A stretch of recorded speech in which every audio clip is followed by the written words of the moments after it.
Hello everyone, good morning. আজ সকাল সকাল বাজারে চলে এলাম।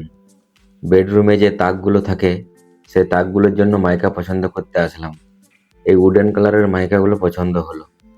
এই একটা কালার, আর বর্ডারের জন্য হোয়াইট কালারের একটা মাইকা পছন্দ করলাম। এই যে দেখতে পাচ্ছ আঙুল দিয়ে যেটা দেখিয়ে দিচ্ছি, এটাই পছন্দ হলো। বাজে রাস্তার জন্য বাইকের শকার বুশগুলো ভেঙে গেছিলো, তাই সার্ভিসিং করাতে আসলাম। সার্ভিসিং করিয়ে মার্কেট থেকে পাউরুটি আর চাল ভাজা কিনে ইলেকট্রিক অফিসে চলে আসলাম। একটু কাজ ছিল। আমাদের মোড়ে এসে পুচকিটার সাথে দেখা হয়ে গেল। পুচকিটার পছন্দ মতো দুটো চকলেট কিনে দিলাম। দোকানে দোকানে যে পাউরুটিওয়ালা পাউরুটি দেয় তার কাছে অনেক নষ্ট পাউরুটি ছিল, তো সমস্ত পাউরুটি তার কাছ থেকে নিয়ে নিলাম পুকুরে দেবো বলে। সে সুন্দর করে প্যাকিং করে দেয় যাতে সহজভাবে বাড়ি নিয়ে যেতে পারি। বাড়িতে এসে দেখি মুরগিগুলো খাবারের জন্য ছটফট করছে, তাই তাদের একটু চাল ছড়িয়ে দিলাম। মুরগিগুলোকে আমার মা পুষেছে, খাবার না দিলে মুরগিগুলো গায়ে উঠে যায়। মুরগিগুলোকে খাবার দিয়ে মাছের খাবার দিতে বেরিয়ে গেলাম। এখানে আমাদের গ্রামের ছেলেরা খেলা করছিল। রাস্তাটা দিয়ে খুব সাবধানে পারাপার করতে হয়, কারণ এই রাস্তাটায় মুরগি ছাগল বাচ্চারা সবসময় ছোটাছুটি করে। দেখো, এক্ষুনি একটা মুরগি বাইকের চাকার সামনে চলে এসেছিল, আর কিছু হলে এটা বাইকওয়ালারই দোষ হতো।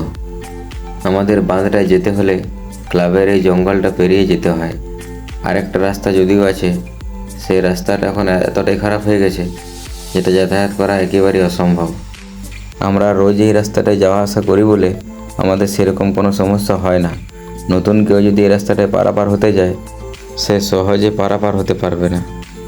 তোমাদের সাথে গল্প করতে করতে চলে আসলাম পুকুরে। পুকুরের শেষ পর্যন্ত এই পাড়টা দিয়েই যাব। এটা দিয়ে মানুষও যাতায়াত করে, যার জন্য একটা সুন্দর রাস্তা তৈরি হয়ে গেছে। এই বছর অতিরিক্ত বর্ষার জন্য এই যে দেখতে পাচ্ছ পাড়টার কীরকম ক্ষতি হয়েছে। পুকুর পাড়ের চারপাশটায় একই রকমভাবে ক্ষতি হয়েছে। চলে এসেছি পুকুরে, এবার পাউরুটিগুলো ছড়িয়ে দেবো। আর যদি কপাল ভালো থাকে, মাছগুলো পাউরুটিগুলোকে খাবার জন্য উপরে উঠবে, আর তোমাদেরকে সেটা দেখাতে পারবো। রোদের সময় খাবার দিলে মাছগুলো উঠে খাবার চেষ্টা করে, আর যদি মেঘলা আবহাওয়া হয়, বৃষ্টি পড়ে, তখন মাছগুলো আর উপরে উঠে খাওয়ার চেষ্টা করে না। অনেক পাউরুটি পুকুরে ছড়িয়ে দিয়েছি। মাছগুলো আস্তে আস্তে আসছে খাবার জন্যে। মূলত ছোট মাছগুলোই খাবার জন্য উপরে উঠে আসে। যে মাছগুলো বড় হয়ে যায় সেই মাছগুলো খাবার জন্য আর উপরে উঠে আসে না। ক্যামেরায় মাছগুলোকে কীরকম দেখাচ্ছে সেটা বুঝতে পারছি না। তোমরা যদি মাছগুলোকে দেখতে না পাও তাহলে আমার কিছু করার নেই। মাছগুলোকে খাবার দিলে আর সেই সময় মাছগুলো যদি খাবার জন্য উঠে আসে, সেটা দেখার মজাটাই আলাদা। আর এই সবুজে ঘেরা পুকুরটার ধারে বসে থাকতেও খুব ভালো লাগে। পুকুরে স্নান করতে দুজন বাচ্চা ছেলে এসেছিল, তারা খুব লাফালাফি করছিল। তাদের দেখে আমি একটু লাফানোর চেষ্টা করলাম। প্রচুর জল আছে বলে আমার খুব ভয় লাগছিল, কিন্তু এই বাচ্চাগুলোর বেশি ভয় লাগে না। বাচ্চাগুলোর প্রচুর স্কিল আছে পুকুরে লাফ দেওয়ার। স্নান করে এসে ইলিশ ভাপা দিয়ে ভাত খেয়ে নিলাম। মাঠে এসে দেখি ছেলেগুলো ব্যাক ফ্লিপ ফ্রন্ট ফ্লিপ দেখাচ্ছে, তাই দুই একটা ভিডিও করে নিলাম। ছেলেগুলো অনেকক্ষণ থেকে বলছিল একটা হুইলি দেখাতে। এই মাটিতে আমি হুইলি করতে পারি না, তাই তাদেরকে একটা অন্য স্কিল দেখালাম।